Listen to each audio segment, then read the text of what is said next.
Joyful blessings. This is Kaylin Castell, and this video on the sky mysteries is featuring the nodal axis in Gemini and Sagittarius from May 5th, 2020 to January 18, 2022.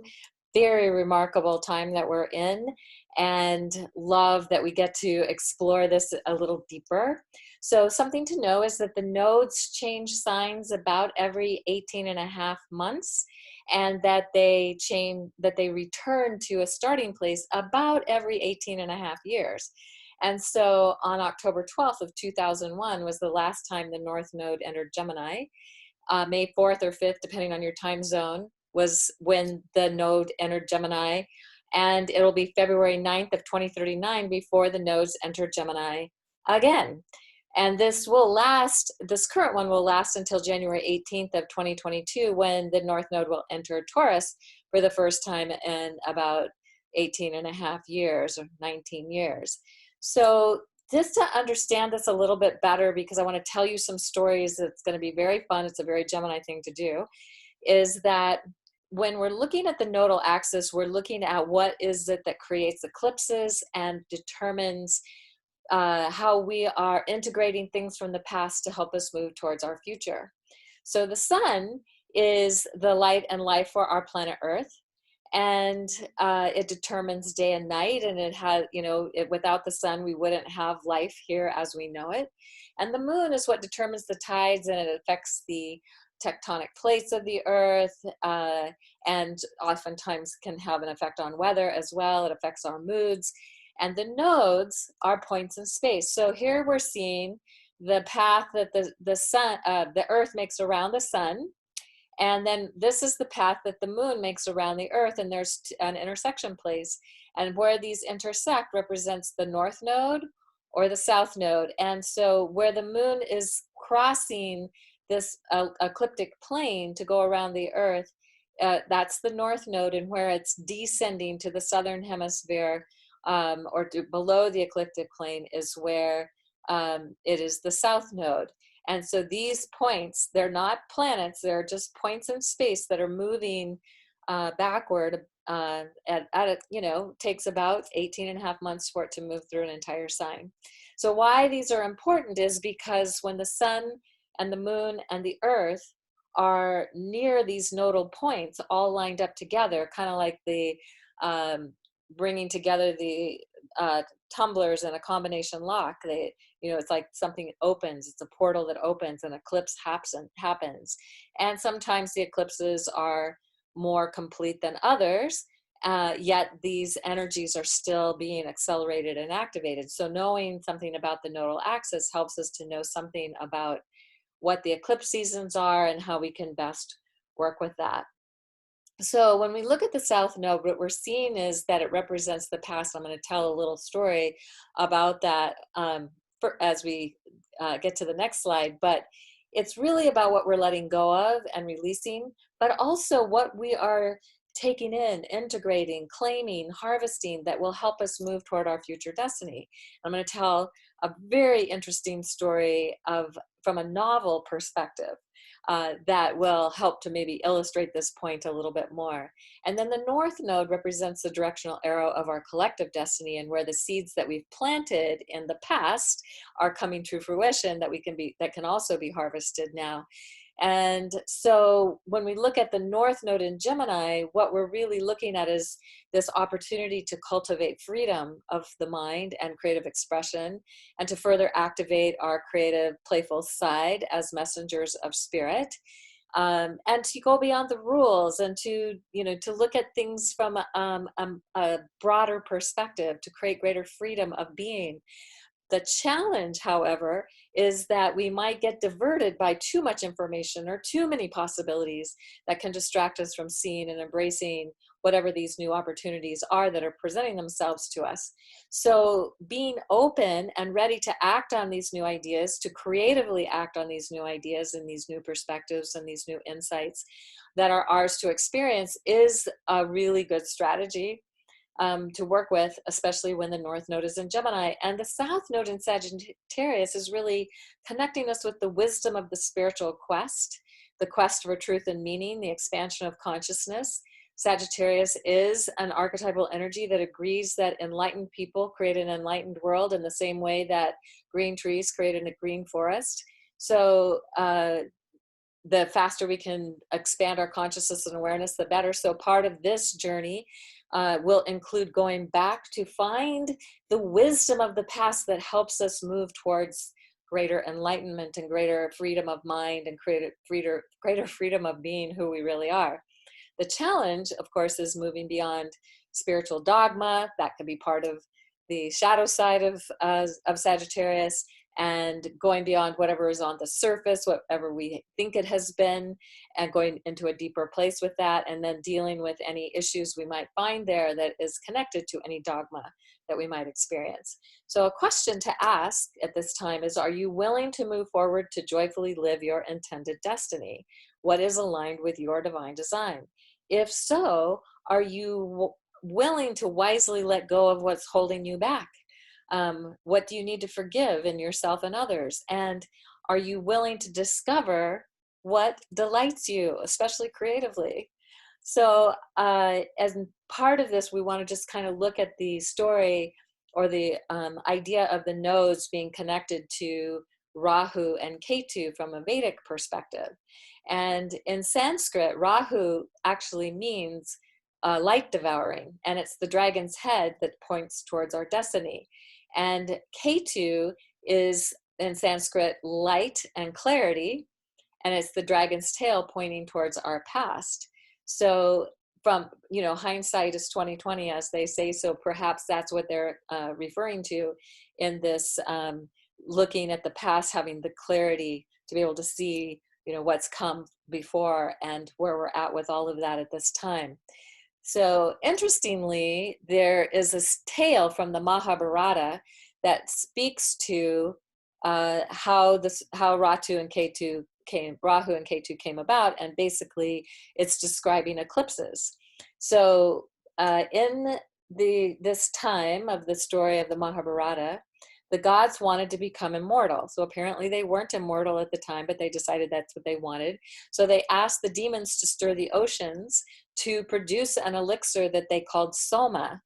And the soma is like the super high vibrational energy that would bestow immortality. And it also created the sun and the moon, and some other magical things were created with that. And if you want to go and check out the Mahabharata, you can get the greater details. And also at this time, Vishnu, one of the three main gods, Brahma, Vishnu, and Shiva, was in charge of distributing this soma to the gods to help them become immortal. Well, the demons decided they wanted soma too. They wanted to be immortal too, and a battle broke out between the demons and the gods. So Rahu, one of the demons, disguised himself as a god and drank some of this elixir. And the sun and the moon saw this happening and basically alerted Vishnu to it, who immediately cut off Rahu's head. But Rahu was already immortal. So Rahu began chasing the sun and the moon across the sky, trying to eat them. And this is really describing an eclipse, especially a total eclipse, like a total solar eclipse. The sun completely disappears, and a total lunar eclipse, the moon becomes blood red and its light becomes dimmed. So occasionally they, in the story, it would say that Rahu would catch up to either the sun or the moon, and it would cause an eclipse. And that when the sun or the moon fell out of Rahu's mouth, that the eclipse would end. So this is one of the ways they told the story, and this was their understanding of how eclipses worked. Now, in terms of being able to go back into the past to gain resources that will help ensure the future, and the whole dragon, Rahu and Ketu, the dragon's head and the dragon's tail, I was suddenly remembering some books I read back in my late teens, early 20s, called The Dragon Riders of Pern. And PERN literally is an acronym for Parallel Earth Resources Negligible. So it's about a colony of people that are settling a new planet, and they think that it's a pretty cool planet, and there's problems on Earth, so they're trying to make sure that humans continue on.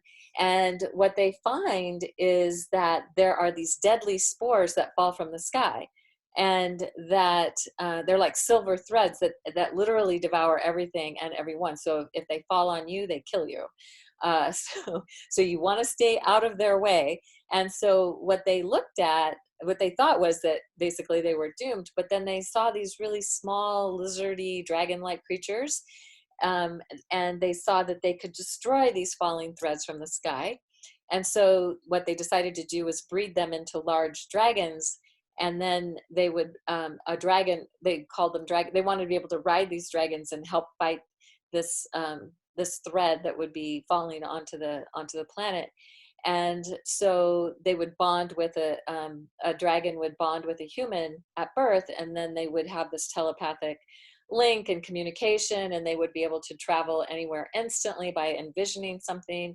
And so one of the things that eventually happens is that the thread stops falling in for 400 years. So because it's like when the planet is passing through a certain area of the sky, that this, you know, sort of destructive rain comes down on the planet Pern. So what happened was that, you know, 400 years, there was only later it stopped for 400 years, and then only a handful of dragon riders were left when it started happening again. And so someone, a young woman, started to notice that there was information that had been left behind that showed that there had been at one time a lot of dragon riders, and then they suddenly just disappeared. And she thought, wow, I need to go back in time and get them and bring them forward to this time. So she's able to, based on these drawings and things that she sees, imagine the time 400 years earlier, and her dragon's able to jump that timeline, go back 400 years. She's able to convince the dragon riders that no longer have a job, they just left a few behind, to come with her to the future so that they can to deal with the threat that they're dealing with at that particular time. So in a way, it's like this updated dragon tale of time travel, going to the past to get the resources needed to ensure the future. I'm so inspired by this. I think I'll probably go back and read these books again because they were very fun. But just to kind of give you the idea that it's not about necessarily leaving the past behind, because there may be things in the past that are necessary in helping us move to our future. So what I'm sharing with you now is that every 56 years, Venus and the North Node come together in Gemini when Venus is in her Gemini cycle. So the Venus Gemini cycle is about to start on June 9th, 2020, will go until January 14th, I believe, 2022. So about almost the same amount of time as the North Node is in Gemini until January of 2022. And they're literally going to make two conjunctions, and August 5th of 2020 and May 17th of 2021. And this is rare. And it won't happen again it'll happen again in 2039, but it won't happen again when Venus is in this greater cycle of also being in Gemini until 2076. And I'm going to share more about this in a future video. I just wanted to introduce it right now and invite you to join me in a deeper dive into this rare Venus North Node event that I will be doing. And so if you want to get notified of that, be sure to subscribe to my YouTube channel. That'll give you an automatic notification when the next video is posted. You can also go to my website, celestialtimings.com or kaylincastell.com. They both go to the same exact place. And you can find more amazing events about 2020 and beyond. There's articles and videos and so on that are posted there. And also, if you're interested in this Venus cycle that is aligning with the North Node, you can go to venusalchemy.com to get more information about what's happening with that. And I just hope that this has been useful, helpful, supportive, and inspires you to imagine how you are going to energize and work with the fun, playful, creative, rainbow energy of Gemini as we become messengers, become more conscious messengers of spirit.